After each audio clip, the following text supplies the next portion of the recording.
Welcome to the High Note Podcast. In this episode, we sit down with Megan Gillespie, a renowned singer, teacher, and public speaker.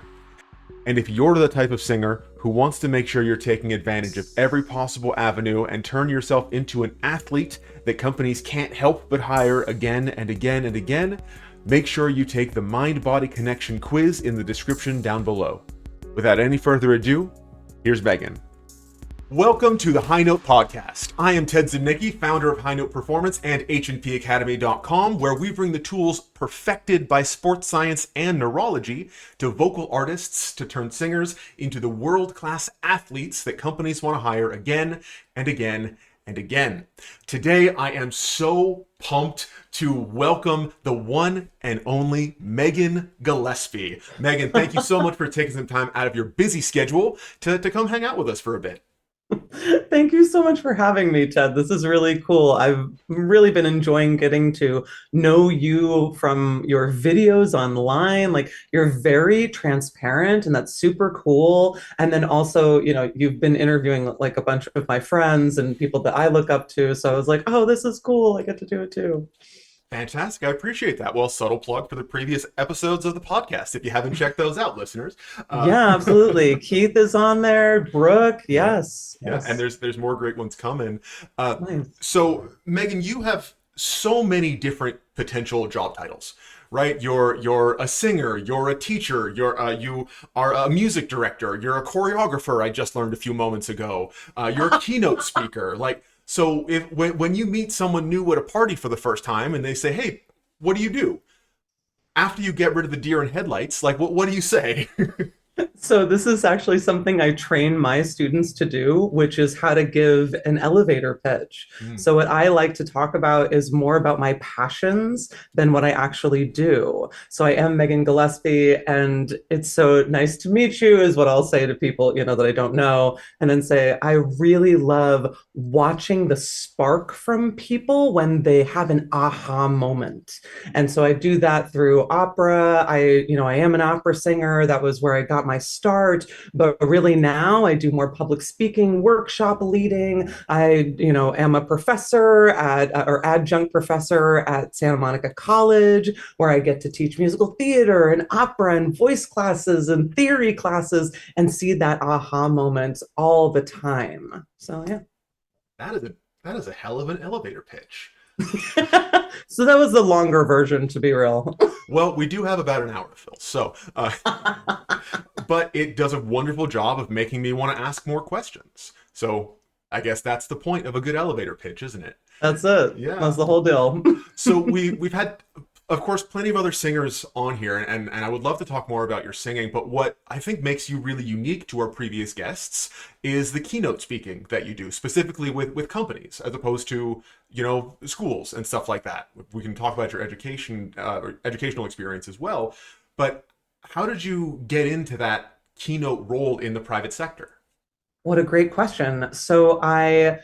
One of my other things that I do that I don't talk too much about is I mentor women in positions of authority and power, CEOs, COOs, people in leadership positions, people who are managers of companies, things like that, entrepreneurs. And from doing that, I've gone into quite a few of those companies as well as nonprofits to talk about all sorts of things, like giving keynote speeches, what people can talk about. I've talked about acting for singers, which is really cool. It's kind of funny that played into like the corporate world more than I thought it would, because it enabled these people who like don't sing, right, to get out of their shells, play some games, get to know other people a little bit better, get more comfortable within their own skin, which then has made them better at everything else that they do. So yeah. That's so cool. Can we really dial in on like the very beginning, because so many people get tripped up on step one, right? So how did you find that first entrepreneur or first C-suite level executive to start giving your mentorship to? Well, I volunteer a lot. And so sometimes my volunteering, I just meet people. I mean, actually, sometimes all the time. So I volunteer with NATS, which you're a part of, or no, not Yeah, a that's the national. National Association for Teachers of Singing. Yes, yes. Yes. Yeah, yeah. So, I volunteer with them. I volunteer kind of all over Los Angeles. And in doing that, I have met people who then wanted to introduce me to other people. And so, what I always say, that first step is really knowing who you are, what your values are, and then doing your best to represent those values no matter what scenario you're in. And I have to say, my favorite thing to say about this is it doesn't have to be perfect. I'm definitely not a perfect person. I am not God, I well know. But I try my best to embody and show up as my authentic self as often as I can. And then when I don't, I just apologize or try to do better the next time. So I think that kind of leads into that, like, being willing to fail. So many billionaires and millionaires that we, know now, right, from television and, social media and stuff, they were willing to like lose everything, every single dollar to then rebuild. So this is something that we have to also be willing to do. Mm. You mentioned a word in there that I think is really powerful, but also really tricky. You said authentic. So what is authenticity? It's being honest and living your truth, which is also something that has been kind of like social mediaized. Yes, yes. To me, that means that I know what my values are, which lead into my actions and words. So my values produce my actions and words on a regular basis, which makes people kind of more attracted to me, Mm. not like, romantically, but just like want to be around me. And I've noticed that is very true of the people that I want to be around too. Like, I understand their values. It's okay if they're not like living up to them all the time, but at least I have a sense of who they are. And if we can mesh, kind of like with you, I was like, I watched your videos and I was like, oh, this guy's like been through some stuff. And, he's come out the other side, like willing to help other people, which is one of my biggest values, being of service. I love to be of service. Well, I appreciate the compliment. I don't want to ignore that. But what do you think are your other values, or what are the other values that you try to live up to? Yeah, so some of the ones I really love are being willing to learn, which to me is basically the meaning of humility. Many people have other, definitions of these words, and that's totally fine. It makes us all unique and ourselves, right? But for me, being humble means being willing to learn and being willing to change as Mm. well. I was just reading Robert Greene's The 48 Laws of Power again. Okay. I love that book so much. And one of the things that he talks about is being willing to like reinvent yourself. So, I started as this like opera singer who like that's all I wanted to do. Mm. But then I moved into the nonprofit sector and then I was like a manager for a performing arts company for a while. I did singing. I was always teaching. And now I've moved more into this public speaking realm because I found that I just love that being of service. I love watching people like have that aha moment, like I kind of talked about. Yeah. So yeah, I kind of went off on a tangent. Tell me Well, where we were supposed to go with that. I just ask questions. I but you mentioned the 48 Laws of Power, that Robert Greene book. That is an incredible resource for sure. It's gotten some hate recently from what I've seen, Yeah. but it's just a tool, right? Uh, Exactly. And I kind of love when on social media people talk about why they don't like a public figure or why this book doesn't work for them. I mean, Brene Brown as well right now is getting a lot of feedback on how her methods don't work for people of color, especially women of color. mm, And that's really important to acknowledge and take in and do our best to do differently, use our privilege as, white heterosexual people, right? Right. To then engage that community and build them up. That's one of the other things that I really love doing is helping people who are of the global majority, which is not you and me, It's true. It's true. do their good enough, their best, right? So yeah, I love seeing when these people are being basically challenged online. And it also lets us know that no, there aren't a whole lot of people in the world who are all good or all bad. There's a lot of in between. Hmm. And those of us who are willing to change and take in the feedback, I think do better in the world than those who are not. And I only imagine that what you just said is kind of the thesis statement of many of your conflict resolution workshops. Am Yes. I in the ballpark? Yes, absolutely. A lot of what I talk about is more about how to recognize which conflict styles people fall into, Mm. and then also the tools to help them achieve their goals, which is usually moving more towards compromise than any of the other ways of handling conflict. So yeah, yeah. Yeah, yeah. Not ruling over with an iron fist, but finding ways to come together and be collaborative. Yes, what you just described is competing. So there are four main styles of conflict created by these two people named Thomas and Kilman, and it's called the TKI method, the Thomas Kilman instrument for conflict acknowledgement or resolution. And so just knowing that, like what you said, is this competing element that a lot of us have, especially me. Like it's very similar to the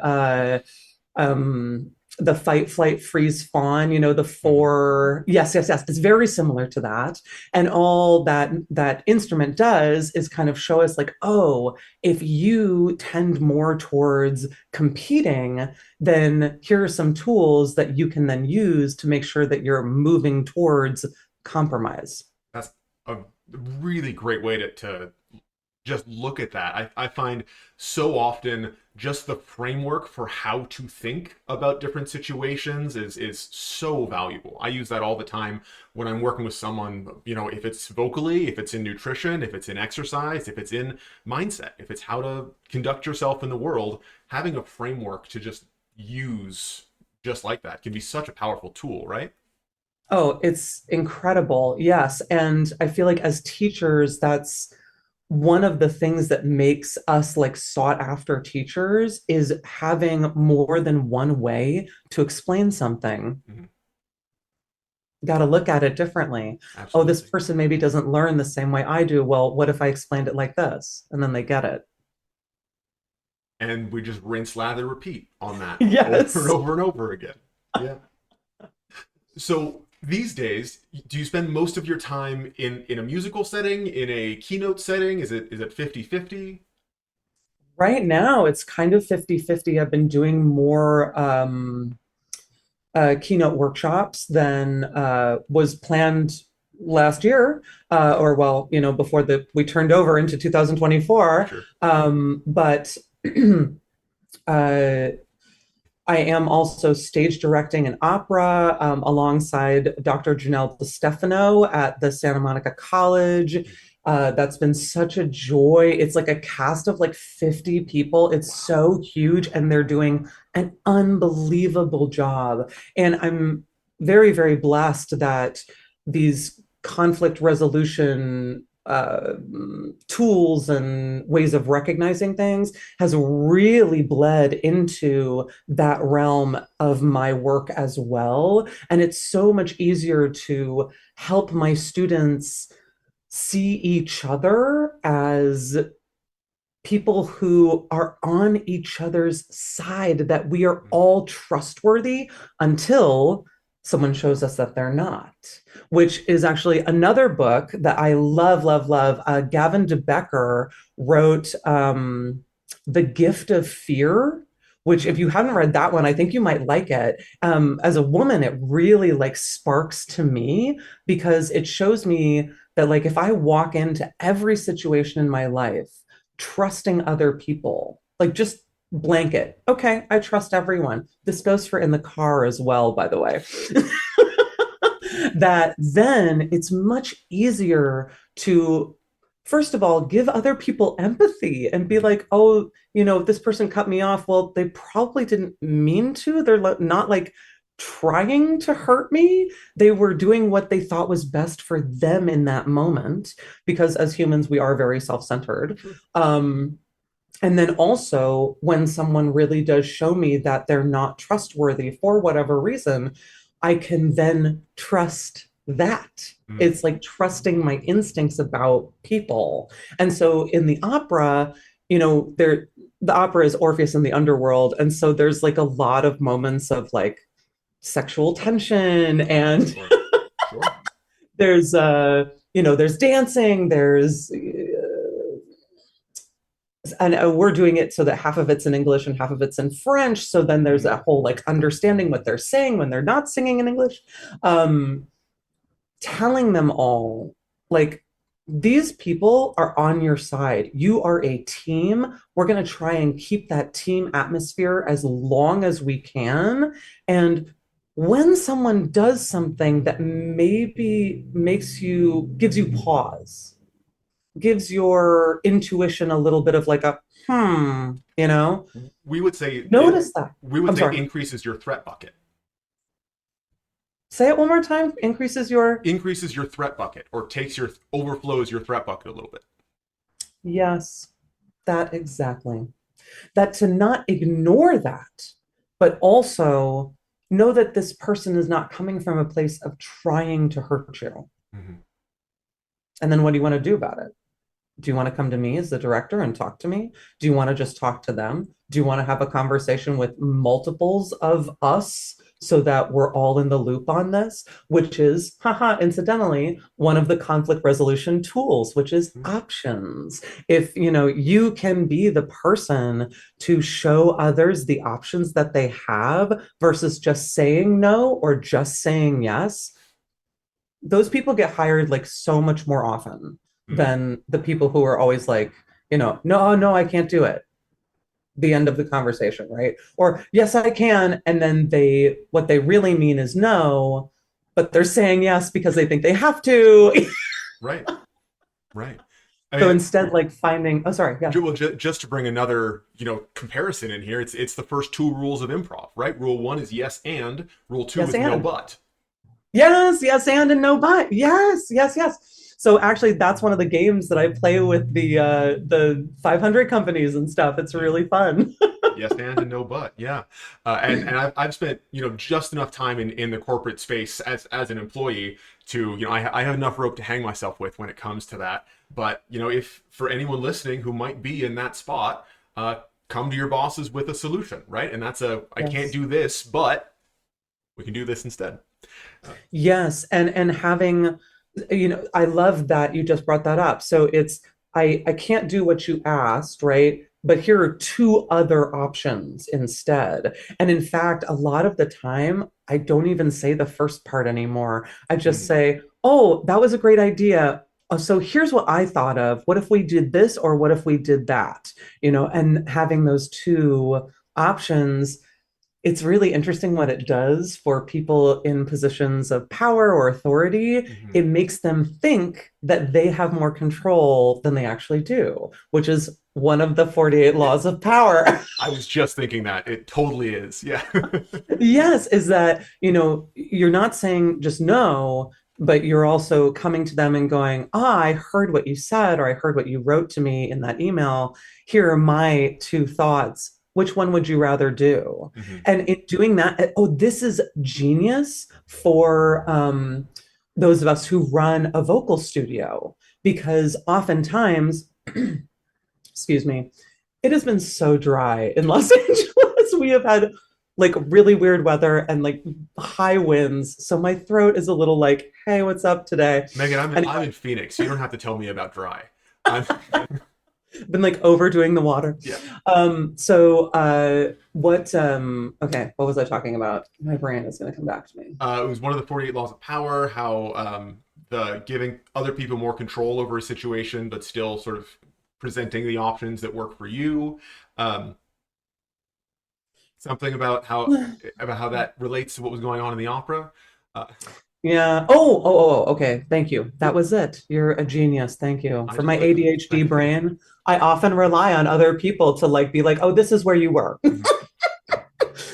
So in settings where you've got a teacher who has a syllabus, right?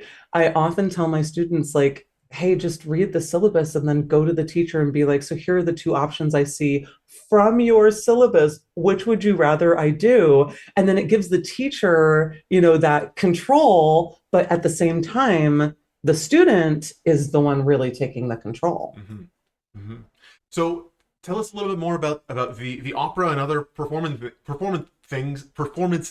Excuse me, that you are connected with that we could come see and support you with. Oh, thank you so much. So, the opera Orpheus in the Underworld by Offenbach is coming up at the end of May. It's going to be May 31st and June 1st, two shows on June 1st. We've got two casts. It's going to be funny for sure. You're definitely going to laugh. There are a lot of surprises in it. It is at Santa Monica College at the Broad stage, which is really cool that those students get a chance to perform on the Broad stage and like put Mm-hmm. that on their resumes. Then the other thing that I'm doing is I'm the music director for our scenes program for musical theater at Santa Monica College that will be very likely either in the black box at the main campus of Santa Monica College, and that is June 7, 8, and 9. That's four performances of basically the same thing, and they're just awesome, awesome students. Not only are they talented, they work well together. They have great attitudes, and they really lean into the funny, which is nice. Perfect, perfect. And there will be links so you can get tickets or learn more in the description, either down below or to the left, or depending on what platform you're listening on. Uh, so Awesome. this is kind of a hard left turn, but I think it's really valuable because you've been through so many different phases in your career so far. And of course, you're still quite young. I hope you and I both have many more phases of our careers coming. But with all of the different phases that you've been through, what was it like readjusting your identity to deal with that new reality? Ooh, to deal with that new reality. I always think that change is hard. Change is one of the most difficult things that people go through as humans. Um, and what I like to tell my students is there are a few guarantees in life: death and taxes and change. So getting used to being uncomfortable in that change, but also, like, again, trusting your instincts, knowing when the change means that I am physically, mentally in danger is very important. But most of the time, that's not true. Mm-hmm. Like, those of us who live in America know we're not in a war right now. We're very, very lucky. And so, like, I am actually safe in this moment right now. Being able to recognize that I am safe in this moment while in a conflict is so important because it allows me to then let my brain think instead of letting my emotions and my body take over. So, a lot of the time when I've made these shifts into different career paths or jobs or gigs, it has been really scary, but it's also been like, oh, I am actually safe right now. So I can just like try this thing. Like, let me try it and see if I horrendously fail at this. Because then if I do, I'll just do better next time when I do it again. Yeah, yeah. I mean, the So first time I ever gave a public speech, I think I was like 18 years old, and it was horrible, like yeah. horrendous. And I made many, many mistakes after that as well. But what those mistakes have taught me is how to do it better the next time. And one of my Mm. favorite phrases is fail, fail again, fail better. Feel better, yeah. Or the entrepreneur's code that I learned was fail fast, fail cheap. Fail fast, fail cheap. Yes, yes, yes. Yeah. The capital that you put in, it better be not too much if you're doing it for the first time. Yeah, yeah. I think that's one of the things that this current younger generation gets a lot of flack for. I mean, we can call them the Zoomers, Gen Z, whatever it is. And I think they really catch a bad rap on that for, and the word that gets thrown around all the time is coddled, right? Um, Yeah. and whether that's true or not is outside of my pay grade to figure out. But from my experience in teaching them and talking with them, even outside of an educational environment, one of the skills that they often lack is the ability to differentiate real threat from perceived threat. And we can blame the pandemic and all of this. And I don't think that the why is a very interesting conversation, but the what do we do now, I think, is a much more interesting place to spend time. So Absolutely. if you're dealing with someone, dealing with makes it sound like it's a struggle, right? But if you're teaching or talking with someone who isn't good at differentiating real threat from perceived threat, and any little bit of threat fills up their bucket and makes them overflow like crazy, and that's when emotional outbursts happen and things that are never end game productive happen. What are some of the ways that you would help them through that situation so they can learn to differentiate for themselves? Absolutely. Uh, the first thing is having a conversation. A lot of the time, this kind of stuff actually starts via email or text Mm, because I have noticed that the generation before mine, I'm a millennial, me or too. after mine, there we go, after mine, um, they tend to be so anti-confrontation or anti um, conflict that it actually leads to worse conflicts. So they'll write an email that is like 5 paragraphs long when that should have definitely been a conversation. So one of the things that you can find on my website under the Keynote tab is I put tools of like the week. I don't update it weekly, but I update it as much as I can. W One of E the E ones, K, right? I'm sorry. Week, WEEK, not Yes, yes, yes. WEAK. Okay, great. Just Yeah, making yeah. sure. Just WEEK. making Yeah. sure. Yeah, yeah, yeah. So one of them is 3 sentences or less. If you are writing an email and your email is this long, that's a conversation. That is not an email. So things like, okay, so using the tool, Yeah. 3 sentences or less means you're communicating in written form, clearly and concisely. So if you find, as the younger generation, not you, is finding that they're texting really long texts, that requires a phone call or a face-to-face conversation. And I know also from working with the generations after ours that they tend to be very anti-phone as well, like actually picking up the phone. Mm. But it's such a useful tool. And we learn so much from communicating that way as well. And it's nothing to be afraid of. It really isn't. So that's one of the tools I like to use. Another one is pause, postpone action until serenity enters, which means you're just going to hit the pause button on whatever this thing is that is making your body react emotionally, to then just wait. Just even like 5, 10 minutes can mean a huge shift in our bodies Mm. that then allow us to communicate effectively and also listen. Listening is such a real skill, and that doesn't get talked about nearly enough. And as singers, I feel like we're a little bit over listening. We over listen because we have so much to listen to.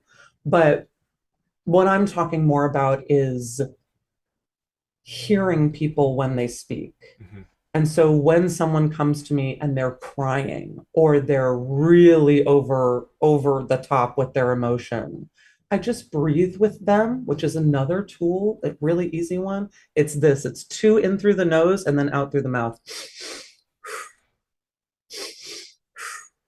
You could do that as many times as needed to help that student or that person that you're talking to just kind of calm back down. This works with little kids, it works with big kids, it works with adults. It's a universal one. Yeah. So there are lots of different ways to keep the person engaged and also like bringing that emotion down so that then you can have a real conversation about what's really going on and the facts of what's going on, not the emotional rawness of it. When you mentioned pause as an acronym there, it reminded me of another acronym that I have used in my own conflict resolution thing experiences, and it's the acronym HALT. It's never act, or it's halt before action, and HALT is hungry, angry, lonely, and tired. Right? I'm sure Yeah. you've heard that before, right? I know it's not a rare one, but I want to make No, sure I our love that listeners might one. have all the tools, right? Um, Yeah, I love that one. And I actually use something called halts, hmm, which is I'm going to spell it wrong, but it has two S's at the end because I'm not a speller. Ha ha ha. I know my strengths and my yeah. weaknesses. So halts for me stands for am I hungry, angry, lonely, tired, sick, or sad? Hmm. Because those things also, if they're not addressed first, oh my gosh, it's like a nightmare. I have the perfect story to talk about this. Please. I had a student come in and she was so distraught. Like I could tell like from her body language walking into the studio that she had like had a hard day. And so I wasn't really like pushing to hear what was going on, but I just asked them like, "Hey, how's it going? What's going on with you? How was your week? Whatever." And she started to talk about what was going on. She was upset about the production that she was in, that there had been changes that she wasn't anticipating. And then, like, I mean, after 5 minutes of her talking, she just started bawling, like the crying, right? And some people don't take well to big emotions. I, however, like just don't take on other people's emotions. It's also something I teach in the conflict resolution if we have Sympathy, not or time. empathy, not sympathy, right? Empathy, not sympathy. Yeah, it's not about me, crying with her. It's about me sitting with her and allowing her to have those emotions and just knowing that she can rely on me for me to be there for her no matter what. Well, we start talking, she cries, right? And I'm like, so when was the last time you ate? And she was like, oh, I think this morning. And I was like, cool, I'm gonna go get you an apple, okay? And she was like, yeah, okay. So I brought her an apple and some cheese. And as we know, like cheese is a huge dopamine. It is. Yeah. And she had her apple, she had some cheese, and like then we were singing. Great. And she also had gotten that time to get that all that stuff in her body out and know that I wasn't going to be angry with her or rush her through it and be like, we're wasting time. There is no wasting time. There is no wasting time, and no one is lazy. Like none of those things are reality, right? So for me, I do feel I have a spiritual being that I believe in. I call it greater than. I don't totally use the word God like all the time, but it's just my version of God that is Sure. like very kind and empathetic and there for me no matter what. I don't have to wait to pray, like none of that, right? Um, and so I believe that I am on this being's time. I'm on God's time. I have no control over time. Mm, That doesn't mean that I don't prepare really well to be on time for things, totally. but it also means that like if someone is in my studio and they need a minute, I'm going to give them as much time as they need. I think that's really powerful. Thank you. Yeah. Uh, and I was thinking back about the double inhale, exhale as well. Uh, that actually has a really strong foundation in neurological breathing. Yes. Also, you again, I'm sure you know this. I'm just Yeah, doubling yeah, up for yeah, the yeah, yeah. listeners. Yeah. Sure. But that kind of double inhale, long, slow exhale is a great way to prevent hyperventilation. And that is Yes. often what is causing a lot of excess threat, excess stress is hyperventilation. So people think they need to inhale really big and then exhale really small and get as much oxygen in their body as possible. What's actually true, though, what's actually helpful is the reverse. We need to increase carbon dioxide because when you're crying, you're taking these big, huge inhales and then barely exhaling at all, and that often makes things worse. So that double inhale is just enough of a trick for your subconscious to say, oh, this is strange, something is happening. Then following with that long exhale really helps with any kind of hyperventilation that might be happening. So it's a wonderful tool all the time, whether you're feeling emotional or not. It's a great breathing drill. Yes, it's a wonderful breathing trick. It also really works for students, singing students and Mhm. acting students, actually, who find that they're like full of air. Mhm. So I'll often ask students who are like, I'm having trouble breathing. Okay, do you feel like, and it's, first an awareness thing, right? Do you feel like you're full of air or you're devoid of air? Like, meaning like you're collapsing and you have like you're a deflated balloon, Right. or do you feel like you're full, but you can't get any more oxygen in? And this is a great tool for those people. There are a bunch of other ones as well, like learning to breathe more deeply into your body, and then exhaling completely, Mhm. breathing for the phrase of music means that you're not going to over inhale. You're not going to take in too much air to then, like, when you go to breathe again, the oxygen has nowhere to go. Right. Yeah. Right. Yeah. And air hunger as well.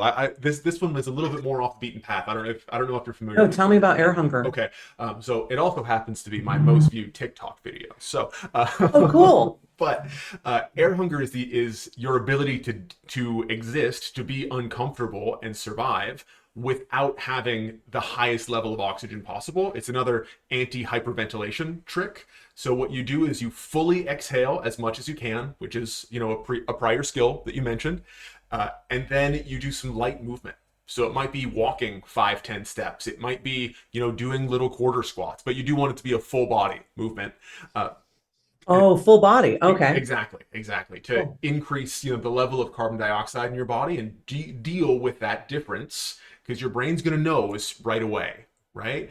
But like you mentioned, it's a perceived threat. It's not a real threat. You can survive for up to 3 minutes without fresh oxygen. Most people, at least. So when you start taking 5, 10 steps and it's been 30 seconds and your brain is freaking out, learning to go, okay, this is what a perceived threat feels like. This is not a real threat. And then you can finally take that nice inhale afterwards. A relaxed inhale is the key, right? If you're gasping when you're done, you took too many steps. You're not Mhm. there yet.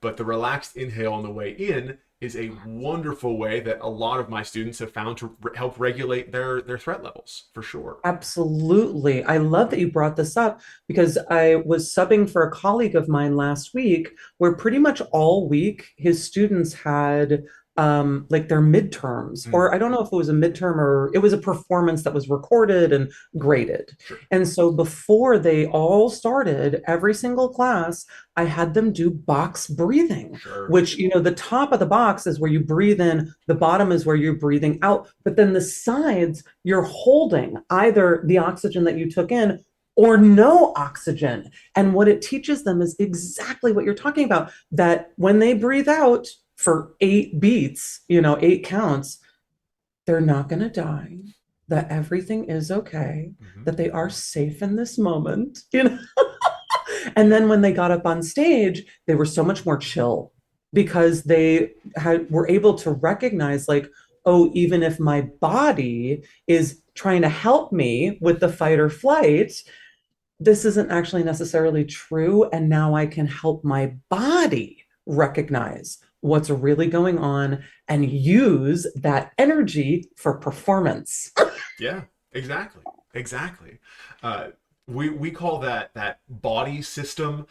We call it Rex because it's your subconscious. It's your lizard brain, right? So we just named it Rex because it's cute. Oh, But uh, oh, I heard you talk about this in one of the videos I watched. Yes. probably I talk about it all the Yeah. time. But that lizard brain is millions of years old and doesn't know the difference between perceived threat and real threat.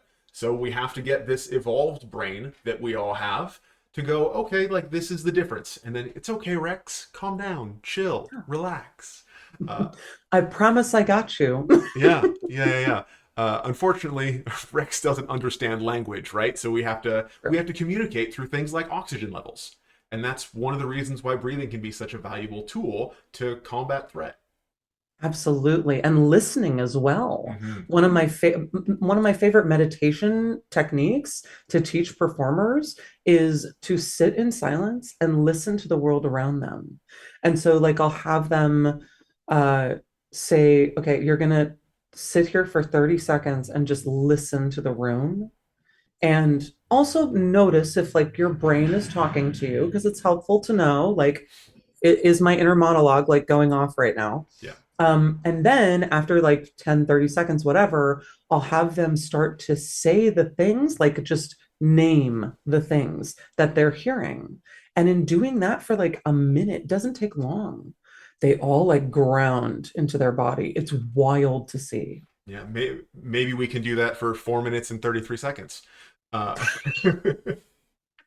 uh, John Cage joke. yeah, I mean, I'm pretty sure that that was one of his like driving forces behind that piece is like Yes. listen to the world, right? Yes. Uh, Yeah, yeah, exactly. yeah. I'm just really glad you gave me the opportunity to make that joke. Thank you, Megan. Uh, Yes, if the listeners don't know, go and look up John Cage for piano, piece for piano, 4 minutes and 33 seconds. yeah. Yeah, he's done a brilliant orchestration of it for every combination of instruments imaginable. Oh, Uh, yeah, that's right. yeah. So if you're a tuba player looking for something for your next recital and you're having difficulty finding solo rep, John Cage has got your back. Uh, Every time. yeah. So I feel like the core of what we're talking about right now, or have been for however long, is building resiliency. Yes, yes. And, you know, the first steps in that are the awareness and then being willing to change, being willing to shift your mindset, and then finding those tools to help us become resilient. Yeah. Yeah, absolutely. In your history, what do you feel like were some of the moments where you really had to either build resiliency or depend on the resiliency you'd already built? Mm.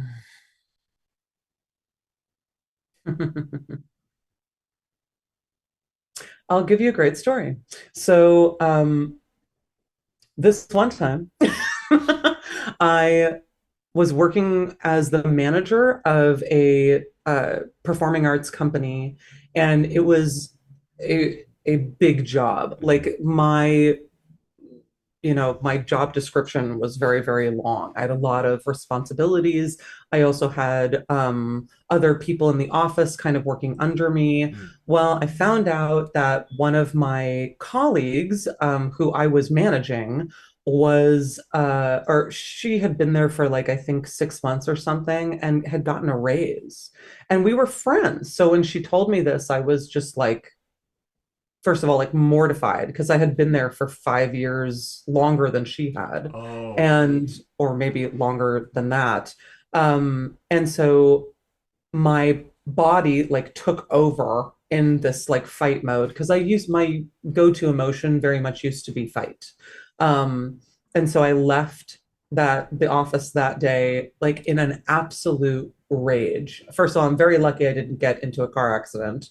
And then when I got to my next place where I had parked, instead of pausing, instead of halts, instead of using any tools, I picked up the phone and called my boss, screaming and yelling, Hmm. and quit on the spot, and then hung up on her. And what this taught me was this behavior is not okay. Don't ever do this again. And secondly, this person is relying on you, right? And not only like my boss was relying on me, the president of the company, but also like all of these other people, not to mention all of the like students and performers who were part of this. I did end up going back and talking to my boss, but it was not nearly the outcome it could have been Hmm. if I had had some of these tools. So I think where the resiliency comes in is that I was willing to go back into the office and have a conversation with her. And I actually don't think I ever apologized. I need to Mm, do that. And recognize that this is not behavior I want to be known for because it's not really who I am anyway. I'm a generally nice person. I try to lead with kindness. I do my best to be empathetic and listening. And that was none of my behavior.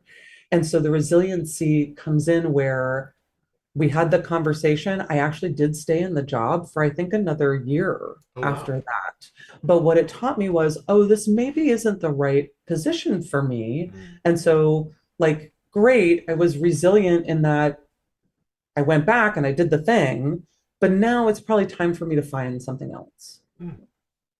Did that end up springboarding you into something that you enjoyed more? Hmm. You know, when I quit that job, I think I started working full time for youngarts.org, which is a competition for young artists, ages 15 through 18, or in high school, sophomore through senior. And it's open, the competition is open to just about any performing artist. And I was like very part time with them. But then when I quit that, very full-time job, I started going much more full-time with them. And that was where I was doing way more public speaking. I was actually hiring other artists. I was creating initiatives that the company just kind of let me like do my thing, which was very cool. So I ended up like doing weekends in Los Angeles where I would bring in artists who had previously won Young Arts to then teach the next generation of winners, which is kind of the concept of Young Arts. Like if you are a finalist in Young Arts, they send you to Miami for an entire week and you work with people like Steven Spielberg and Missy Copeland and like all these like incredible artists. Yeah. And so that was like their mission basically. And so being able to kind of launch myself more into the nonprofit sector, I think kind of launched me into where I am now. Everything is just another stepping stone into the next thing, even if in the moment it feels like garbage. Yeah. Yeah. It's still a stepping stone into the next thing. For sure. For sure. Yeah. So much of that is just about perspective, right? Yes. A minute, Yes. like, well, there's a quote that I'm gonna butcher the specifics of, but I hope we'll get the meaning. Like, a minute in the future feels like a decade in the past feels like a minute. Mm, very, very true. Or Very, very true. I'm sure someone smarter and more attractive than I am said it more eloquently, but it's something like that. Uh, Yes, and we often find ourselves, something I like to call future tripping. It's a term that we use. And so, in other words, you're basically just always living in the future, mhm. thinking about what's coming up next. And as performers, that is something that is so hard to get out of. I remember being in conservatory and I had a teacher say, "You're not as good as you're not only as good as your last performance, you're actually only as good as your next performance," which was so hard for me to get over Mm. as a growing adult because it was like, oh, I better have something lined up. That was what I was always thinking. And that doesn't have to be true. That's a very capitalistic way of viewing humans, right? We are built for something completely different than the lives that most of us are living right now. We are built for community. We are built for love, not romantic love, just love in general. We're built for abundance. And there is a ton of abundance in this world. And we just, a lot of the time, are either future tripping or we're worrying about the past. And I've been very fortunate in that a lot of the big mistakes that I've made in my life people have really stepped up to forgive me Mm. and be like, that's okay. Like, thank you so much for apologizing. Come and do the thing again. Let's see if it can be better this time. And that's most people. That's most people. That's certainly not the view that was given to me coming out of especially undergrad, right? You hear about these horrible the NHA lists, right? Like don't audition for a program because you don't want to end up on their NHA, their never hear again list, right? Now that Yeah. I'm no longer an undergrad, I'm a little bit older than most undergrads, uh, and I've had conversations with people who are in these programs who could potentially have such a list. It doesn't exist. It just It really doesn't. it doesn't exist in any company that I've ever spoken to, right? And I've spoken to people who are like running A-level houses. The never hear again list doesn't exist as far as I've seen, and I've asked the question. Some of those podcasts have yet to be released, but they're on their way. Uh, Cool. yeah, and I that blew my mind when it was laid out so black and white. But before we get off on another tangent, another question jumped into my head because we've talked a lot about values today. And that's kind of how we started, and we circled back to it a little bit just there. One of the things that I had real trouble with when I was younger, and still today, every now and then, is defining my own values. So, what are some of the tools that you would tell to someone who's still trying to figure out what their values are? Oh, absolutely. In fact, I do this a lot with my students who are learning the Stanislavski method of Mm, acting because it's all based in the like the who, what, when, where, why. And to understand the who, not only do you have to understand yourself, but you have to, or your character that you're playing, but you have to understand the people that you're talking to and interacting with. And so the way that I like to have my students do that is by first understanding who they are as a human. Like, who am I as Megan Gillespie, before I launch into finding the values of another character. which I would Uh, argue is a way harder job. It's yes, figuring out who you are before you figure out who, I don't know, Spike is. I mean, and especially like students who are like between the ages of like 15, 13 and 25, Oof. this is sometimes a really impossible task, but at least it gets them starting to think about it. Mhm. So the way I like to ask them to create this list is first of all, look up values. Like Google the word values, you're going to come up with like a giant list of values. It's huge, because Google. And then take a look at your life and where you are spending your most of your time, where you would like to be spending most of your time, what people pay you to do, Mm. what you would like people to pay you to do, and then find the values that like are aligned with that. So, like, I like to volunteer. That's being of service. That's one of my values. I like to teach, which means that I love preparation. I'm really good at organization and preparation. Those are absolutely some of my values. Um, I like to get hired back at the same place numerous times, which means that Yeah, which means that I am prompt. Being prompt is one of my biggest values. And it just, again, like, just because it's my value doesn't mean it has to be anyone else's. So, like, when I have a new class of students and I'm like, hey, just so y'all know, like, I'm going to do my best to start on time and end on time, which I really like to do because I've had so many teachers, stage directors, conductors who go over on the time. And it's like, it didn't feel like I was being valued sure. in that when they were doing that. So for me to show other people that I value them, being prompt is a big one for me. It doesn't mean that I'm offended by anyone else who is not prompt, by the way. I give them a lot of grace. And I'm like, hey, maybe they had something going on that day, and it's not my job to judge them. It's my job to be like, hey, it's going to be okay. Like everything's going to be okay. We are okay in this moment. But back to the like finding what our values are. Mhm. So like noticing, so like what do you, I'm just going to ask you, Ted, like what do you spend most of your time doing? I spend most of my time speaking with singers about neurology and athleticism. Cool. So would you say then one of your values is like growth and learning? Absolutely. And how about sharing? Yeah.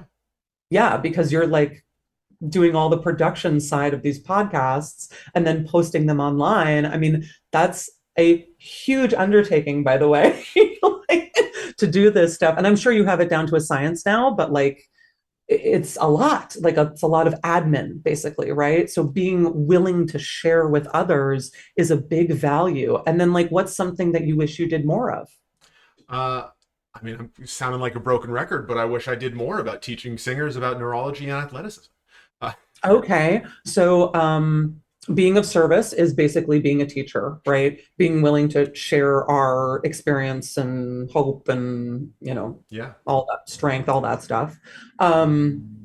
What else, do you feel like is one of your values based on, the teaching specifically the neurology behind the neuroscience behind singing and using your body and stuff? Uh, well, if we're going right into values, it's combining seemingly disparate fields to find the unique through lines that bring us towards mastery. Collaboration. It's a huge tool that, again, listening and being able to collaborate, meaning not just with humans, but like taking two things and combining them, it's, I mean, you get hired way more for that kind of stuff than you do if you sing beautifully and can learn sheet music, like if you can sight read. Like, yes, those things are important, but then it's all the other stuff. I always tell my students, like, yeah, I'm like pretty talented, but I'm definitely not nearly as talented as some other people that I know, Mhm. yet people want to work with me because I have all these other things. Yeah, Yeah. yeah. I can you just lay out the you kind of you gave a list of or four different lists to come up with. It was can we just talk about those again Yeah, real yeah, quick yeah. just to think So of one of them, and I think there's more than this, but I usually do like a Venn diagram, yeah. of these and then see like what is connected, Yeah. So to step one help. was Google values. Yeah. Just Oh, come I up see, I see, I with a see. giant list. And Yeah, step come up with two, a like find the list of values yeah. and then you'll like know which ones that you want to choose from, basically. Then find out where you are spending most of your time. So what do you spend most of your time on? Mhm. Whether that's volunteering, if you're going to school, if you're caring for a loved one. I mean, there's so many ways that we spend our time.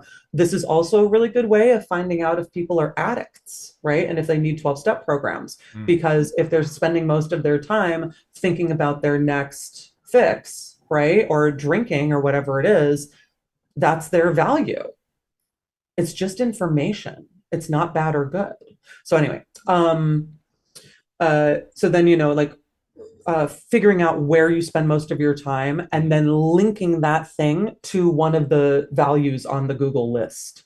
Then figuring out what people pay you to do. So when people are young, that's things like, babysitting, um, I don't know, assisting somebody else, you know what I mean?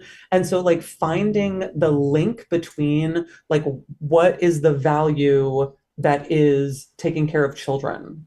And it's, being of service, being reliable, being Yeah. honest, being trustworthy. And those are big deal values, big, big, big deal values. Mhm. Um, And I and think you then, can you a lot of the time you can learn those values in those jobs that otherwise seem unskilled, right? Those jobs that you can get when you're 16, 17, 18, right? Depending on, local legalities and all that stuff. Don't work outside of those laws.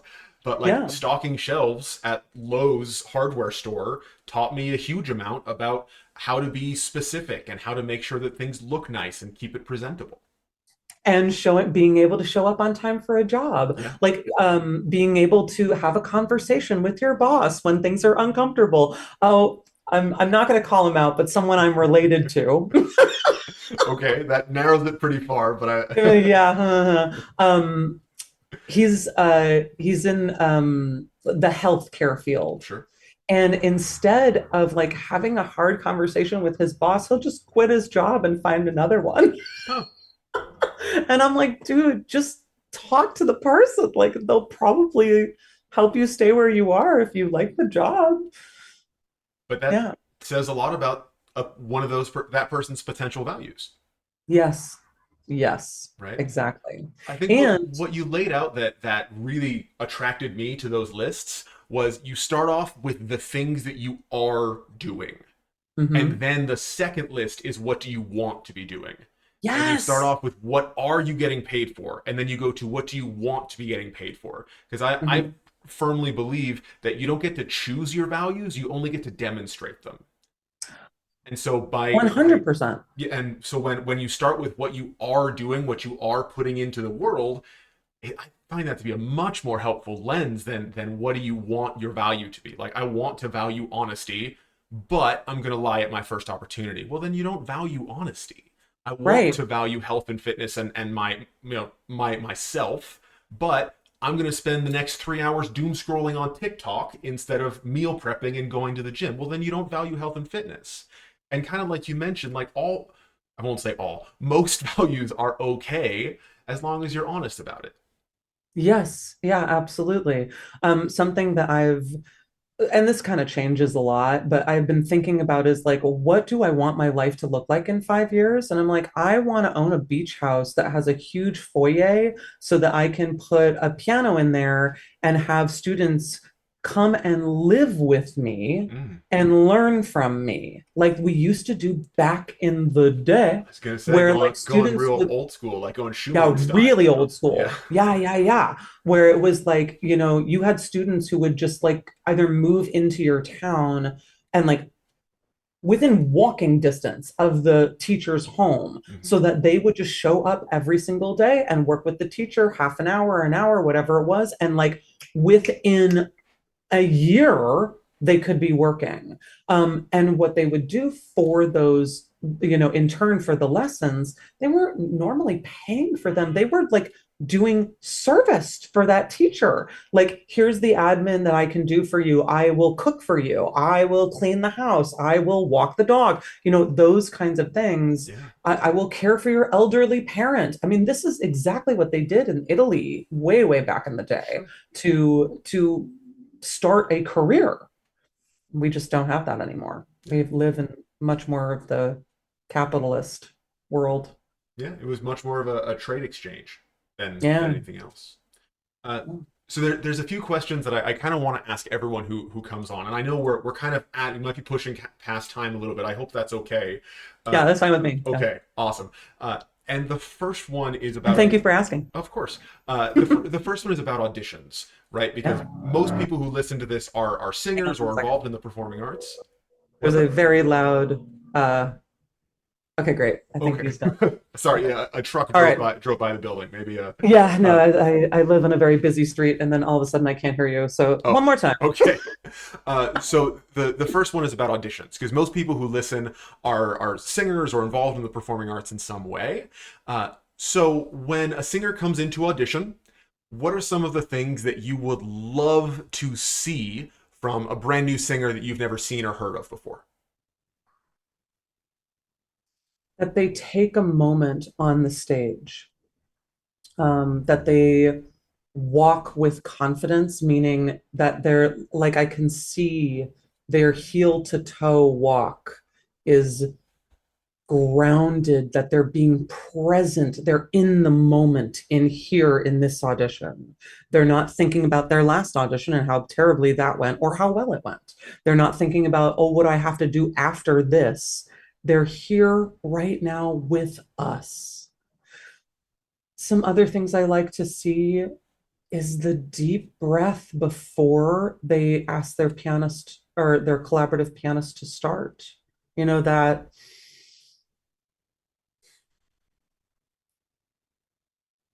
or what, depending on how you learned how to do things, that looking down, the breath in and the look up. Mm. that they come up in character. I also love to see people who can move and know what it looks like to move on stage, that it isn't either too big or too small, or they're getting too close to the audit panel, but that I can tell that they can move their bodies. Because I often do a lot of shows where there is choreography. Sure. For instance, in the opera right now, like I just asked this incredible dancer to be our dance captain, and she was like, "Oh, thank you so much for the role." And I was like, "Girl, no, thank you for being such a leader in this space where, like, I can barely get my leg over my head now that I'm older, but like I used to dance like you. So like please lead us now." Mm. Um, what else? I like to see how they treat the other people in the room and outside of the room. So like how they talk to the accompanist is really, or collaborative pianist is really important to me. How they talk to us. And then the follow-up. For me, it is super Mm. important to receive an email or something that says, three sentences or less, "Hey, thank you so much for listening to me. I had a great day with you. All the best of luck in your search." Mm. Three sentences, right? It matters to me so much less how someone sings, but that's also because I feel like I can like teach anybody anything at this point. Like it's very, very rare that I run into students that I cannot help them. And it's usually on their end, it's a mindset issue. So yeah, so those are some of the things that I look for way more than, can they sing on pitch? Can they sing in rhythm? Can they stay with the piano? Can they stay within the character, even if the pianist like doesn't know their music? Like, because that is stuff that we all have to learn. Yeah. It's all the other stuff. Yeah. That's a great answer for sure. It's not, you're not concerned with how far someone has come on their journey, but you're concerned about the stuff that is to some degree not really teachable. Like, are you a good human being? And of course, that is teachable, right? But there's some degree of responsibility, and that has to fall on the singer. I totally know what you're talking about. And I tell my students I will always hire someone with good attitude over someone who is extremely talented. Um, and so, seeing that they're comfortable in their own skin Mm. and willing to just be with us in that moment means that it's very likely that when I hire them, they're going to be comfortable in their own skin and be willing to be present with us in the moment. Yeah. Yeah. And then when you're involved in a production, in any capacity, what are some of the takeaways that you hope the audience gets? First and foremost, I hope they feel welcomed and like a part of. It's very important to me to make it feel like they're not just listeners, watchers, that they are welcomed in to not only the space, but the production itself. Mm. I recently watched, there's this movie on Mac Taylor, who is a drag queen. And I can't remember the name of the movie right now, but it's like 24-hour performance thing. And he did a performance for 24 hours. He was on stage for 24 hours in this. It's an incredible movie. But it gave me like lots of ideas on how to include the audience in the performance in a way that doesn't hinder the work, Mm. but also invites them in. I also like to, when I am singing, it's very similar, make them feel like they're welcomed into my world instead of I'm singing at them. Mm. What How are do you some do other? that? Oh, what a great question. So one of the things that I find helps that the most is making eye contact that isn't necessarily to an audience member, but it looks like I'm talking to directly to them.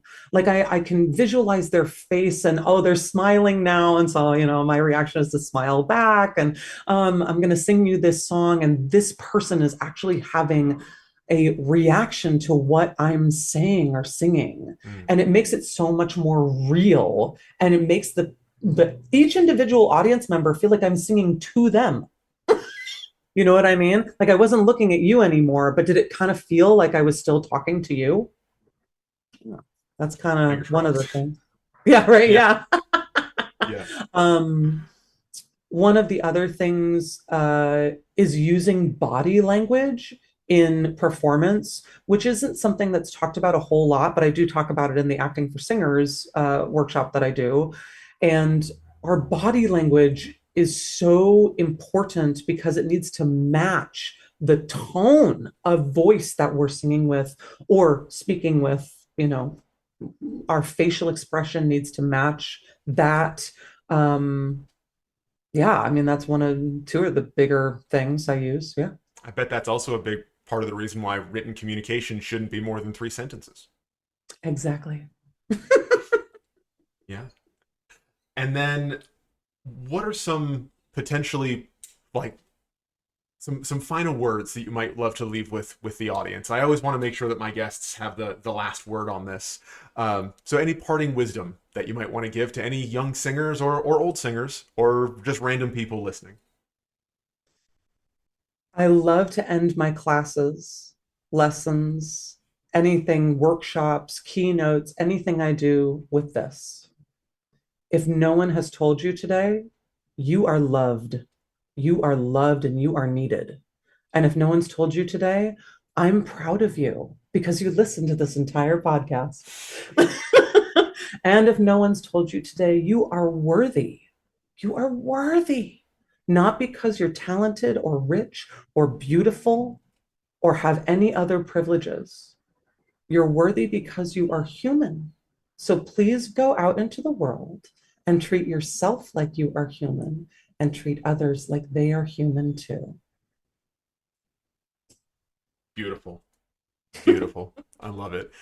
Sometimes I Megan. have students like come up and hug me after that. I'm like, oh, yeah, you really are. It's true. Like the things I say are true. I mean, I feel like I want to hug you after that. That was great. Hmm. Hug, So, Ted, hug. of course, of course. Thank you so much for spending some time and sharing your wisdom and being so generous with your knowledge and your truth. It Pleasure. really does mean a lot for sure. If there are any listeners who want to learn more or get a hold of you, what's the best way for them to do that? So you can find me on pretty much all social media, Instagram, YouTube, TikTok, Facebook at Megan Gillespie's Studio. So there's an S at the end of my name and then an S for studio. And then my website as well is megangillespiesstudio.com. And I'll save you one on spelling, listeners, because there will be links in the description for all of those. Uh, Awesome. okay, awesome. Megan, again, thank you so much. I think that was a beautiful note to end on, and let's wrap up there. Thank you so much for having me, Ted. I appreciate you so much. I appreciate your time. I appreciate your wisdom. I appreciate how willing you are to share with others and be your authentic self on social media. It's really hard to do, and I am in awe and very appreciative. Thank you so much. I hope you enjoyed listening to that conversation as much as we enjoyed having it. Now, before you go, make sure you like, comment, share, and subscribe. It's the best way to help the podcast grow so that we can reach more singers just like you. And if you're the type of singer who's not content with the same results over and over and over again, make sure you take that mind-body connection quiz in the description down below.